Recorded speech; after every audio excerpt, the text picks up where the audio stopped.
Graphics, all games have them. I mean, look at all this right here. They're in this video. Isn't that crazy? Look at all those graphics. Okay, now get this. That's also graphics. Isn't that crazy? I just wanted to show you guys a trick. Many people would say that this game looks way better than this game, and well, on a polygon to texture pixel ratio, yeah, this game looks better than this. This looks more real and cool and sexy, but while this is prettier than this in those terms, this game looks better to me. Ever since video games have been mainstream, graphics have sort of taken this all-encompassing word that describes what you're seeing on screen. Graphics used to look like this. Look at that. What the fuck is that, dude? Like, graphics is a very weird subject, but a very important one in which I feel has become kind of stupid, at least by the mainstream. I find these discussions really annoying, if I'm being honest, because people who talk about graphics just say the stupidest shit, and I'm gonna be honest.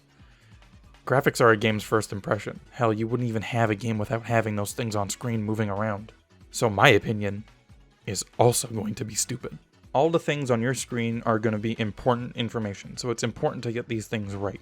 They show you when an enemy is on screen, they show you where to shoot, where to jump, when to evade, where you live, but people put a lot of stupid expectations onto graphics. Art, which video games are, is subjective, and I think there's objectivity in subjectivity at the end of the day. And I'm just saying words into a mic that you probably disagree with. But if there's one thing I'm passionate about, it's video games and art. And I feel the criticisms thrown at video games for not looking good enough is honestly absurd a lot of the time. And my biggest problem with the mainstream consumer and the AAA market is the strive for realism and high resolutions. I love my shiny polygons, my traced rays, and my doohickeys, and big numbers that are higher than I can count.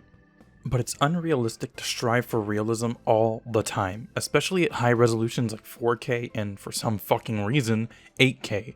It's overly expensive and a waste of time and energy. And don't get me wrong, I really like realistic looking games from the PS4 generation and onwards. I feel they look really good. So, what's my point? My point is that a good game balances its graphics, its performance, and its resolution. That's why I said at the beginning of the video that I prefer this game's graphics to this. Subjective, but with good reasoning. I can appreciate both of these games' art styles, but this game stands out more.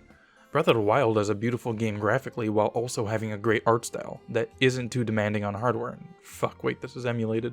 Okay, so Breath of the Wild is still a very beautiful game because of its art style. See, Breath of the Wild, despite running on a portable console, being open world, and not having a perfect steady frame rate all the time, is still a game I can play and appreciate, and when emulated, you can appreciate it more by upping the resolution and frame rate. But that's the thing, you don't need a high resolution for the game to be pretty. You don't need the high frame rate for the game to be playable, but you take something like Doom from PC and throw it onto a Switch by removing a lot of its art style and also cut the resolution to below half of what it normally is, and this looks ugly. Like, it's cool, it's running, kind of, it's trying its best, and you can play it, but this shows when you make a game with the lowest common denominator in mind, it scales really nicely, but when you bring it down, it doesn't work really well. Art styles that aren't realistic, like Wind Waker or Paper Mario, will always age better than something like Max Payne. But another big factor in this triangle is performance.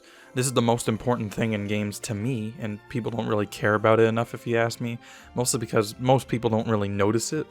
The way a game runs is just as important as the rest of the presentation, and for me, more than the rest of it, even if it's just by a little bit.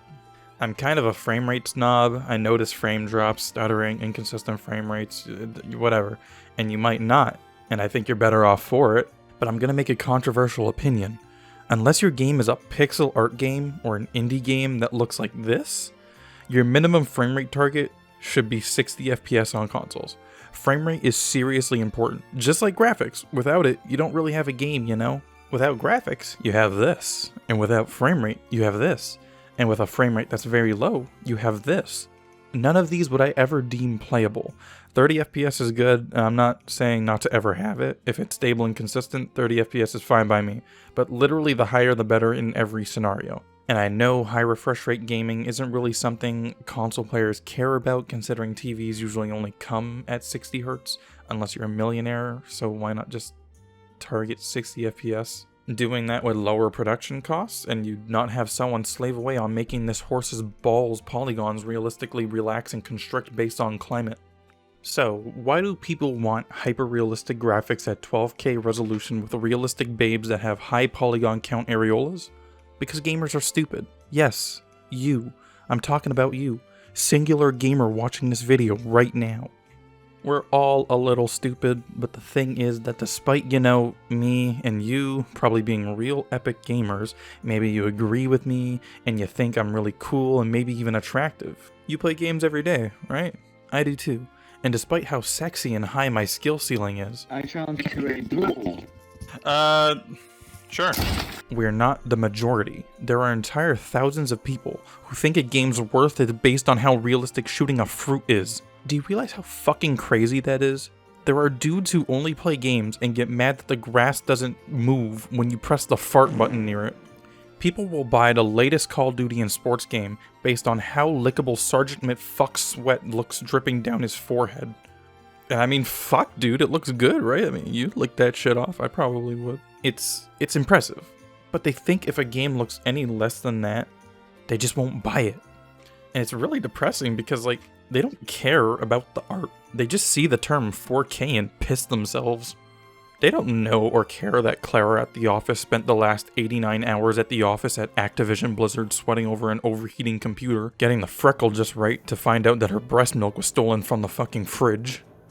What the fuck? High fidelity graphics, 4K, high resolution, ray tracing's actually cool. It runs like garbage, but when this becomes more feasible in the future, it'll be really cool. Those other things, though, are just buzzwords to sell us a product, and I feel they've really, brought this industry down. At least when it comes to me, when I think good graphics, I think Deep Rock Galactic, Daigekuten Saiban, Monster Hunter Rise, Terraria, Devil May Cry 5, Halo 2, Ultra Kill. All of these games look extremely different, all of different fidelity, but I'd rather look at these games because they have a distinct art style and run well over something like Monster Hunter World or Modern Warfare. Does Monster Hunter World look good? Yeah, but I much prefer the older game's art style or Rise's art style because, I don't know, World just looks so bland in comparison because it's just trying to be realistic. These games have a much more distinctive beauty to them. Even if the older games aren't really impressive graphically, they'll at least age better than World if you ask me. If I wanted the blinding beauty of reality, I'd look out of a window. Oh, that's not that bad.